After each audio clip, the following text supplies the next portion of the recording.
د ننګرهار امنیه قومندانۍ بیان وایي درېمې امنیتي حوزې منسوبينو 2 تنه د 50,000 زيکب ګوليو سره یو ځای نیولي.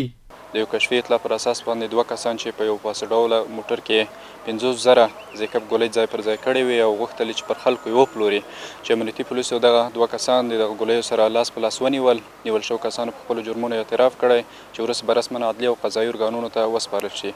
د نشهیي توکو کرکیله پیر پلور دا ټول په مطلق ډول بند دي. هر هغه څوک چې دغه ناوړه کړنې ترسره کوي امنیتي پولیس به یې نیسي او د قانون منګولو ته به یې سپاري.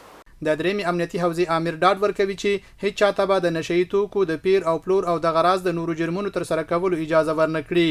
هغه شیان مخدر له ټابلیټ یا زیکب ګولۍ چې انسان ژوند ته تاوان رسوي موږ به خلکو ته اجازه ورنکړو چې دغه کاروبار کوي. څوک چې کاروبار کوي ان شاء الله هغه به نیول کیږي او موږ به نیسو. نیول شوي کسان هم دا مني دغه زیکب ګولۍ له هلمند ولایت څخه ننګرهار ته راوړي چې په ښاریانو یې وپلوري.